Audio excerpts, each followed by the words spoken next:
We're back with Pastor Carolyn Mendis. Uh, Carolyn, was wondering if you could say a few words about how the attitudes among people may have changed since the 70s when the Lutheran Church began ordaining women into the ministry, and perhaps in some ways how they haven't changed. Oh, who knows? Honestly, we all have stories, I'm sure, of kind of blunt and blatant discrimination and so forth in the past, and I think that a lot of the attitudes have just gone underground. I think a lot of people have been enlightened to a new way and find their comfort level much different than they used to be.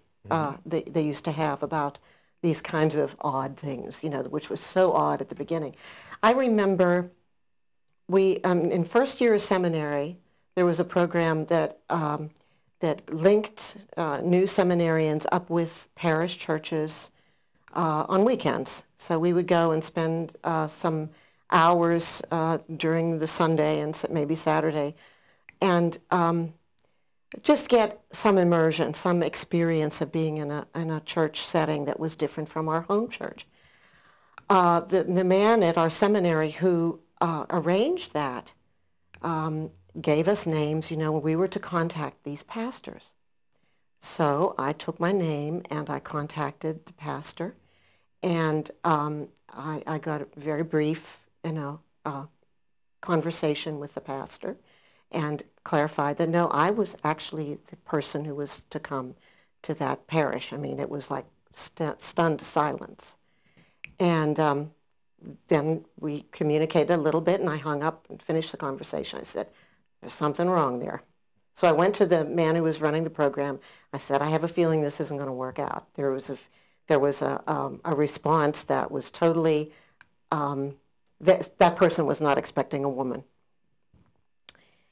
Sure, he allayed my fears. No, Carolyn, don't be paranoid.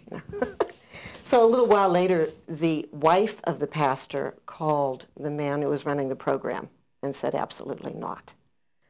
So for a while, I had no place to go on the weekends. I was the only student who didn't have a place to go on the weekends for the first year field work. And finally, one of my classmates talked to the man that the church that he was going to, and they said, sure, have another person come. And I went there.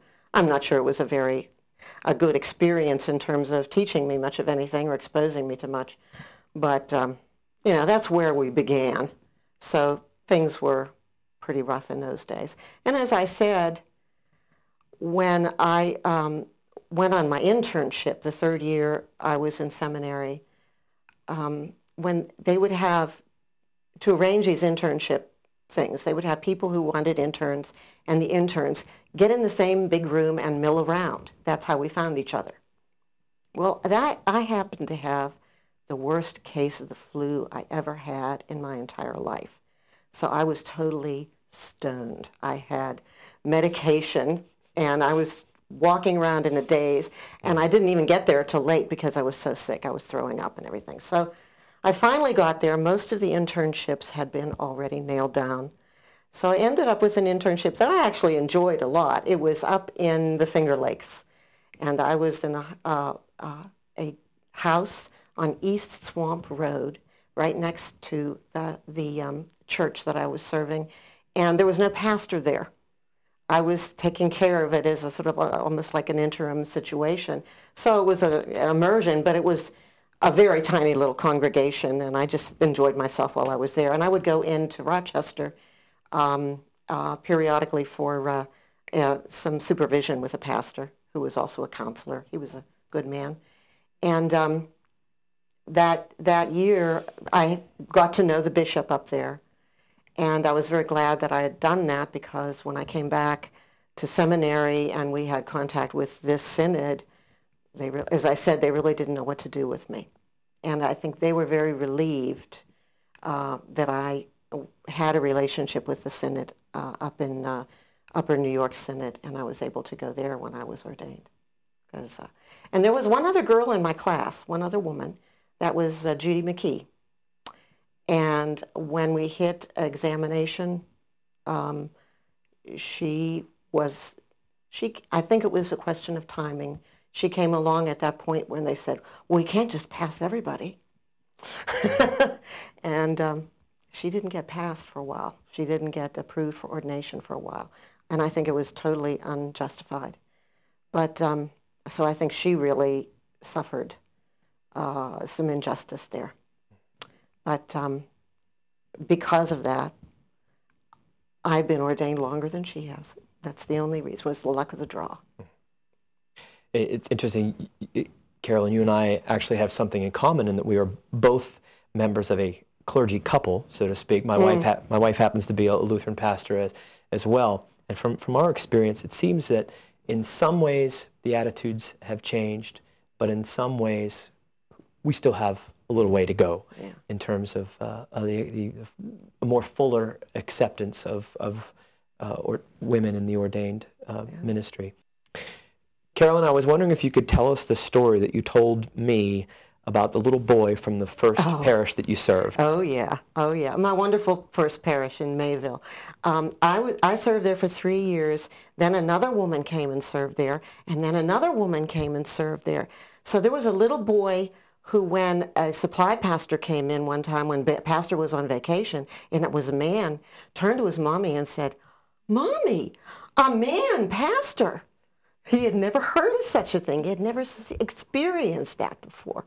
Now, I guess things have changed. Yeah, that's priceless. Thanks for sharing that. Certainly, women were a big part of our Lord Jesus' earthly ministry. His earthly ministry had faithful women who followed along with him, and indeed, they were the first to hear the Easter message. The women at the empty tomb were the first to hear that Jesus was risen from the dead. So that, to me, with all due respect to our brothers and sisters in Christian churches that do not ordain women, that has always seemed to me to be the best argument in favor. Yeah, put it out in your pipe and smoke it. In favor of women in the ministry, with all due respect, of course. But in any case, it's some good words there about. But the clergy couple thing was, again, a very, very new idea and hard to manage at first. I think we probably were one of the first clergy couples. And then we had a child, and that was, life got complicated. In fact, as I said, George was not able to join me after we got married. He was ordained a year afterwards, and he came up to where I was serving, which was in Mayville on Lake Chautauqua. He stayed there for a year without getting a call to ordination. So he suffered because of that too, because there just wasn't something available. What do you do as a clergy couple? And then we went out into the Hudson Valley. We got a call into the Hudson Valley to serve as a couple in a two-church charge, where we didn't divvy it up so that one was at one church and one was at the other. We both served both churches. And we were there for 5 years. And by then, our daughter Mary was born, and she was about 3 years old, I think, when George received a call to go out to Buffalo. And I went out with him to Buffalo, and I was, you said continuously serving. Actually, I did take some time off at that point. I was without a call, what do they call it? On leave from call? On leave from call for a while. Although I ended up, during that time, going and being a vice pastor and serving in a couple of congregations and supply work and so forth. But then we were settled in Buffalo for a while, and then when I was ready to come out of that on leave from call, I served part-time as an assistant pastor at West Seneca, a church in West Seneca. And then, lo and behold, Pastor McCoy was made bishop, and we knew him. We remembered him. We had met him before, so we decided maybe it was time to try to come home, because George's family lived in Latrobe. My family still lived here. Both my parents were still alive then. So he knew and you. His parents, yeah. And we found that being that far from them, we were concerned. you know, that we wanted to be closer just as they were aging. And of course, since we've been back, both of George's parents have passed on, have died, and my mother has died as well. And my mother died in 2004, and by then I had started working also at St. John's Specialty Care Center in Mars, which takes care of all kinds of people, subacute care, rehab care, respiratory care, regular nursing care, long-term care, and Alzheimer's care. I would like to hear more about that. I think immediately following this break, we'll be right back with more with Pastor Carolyn Mendis.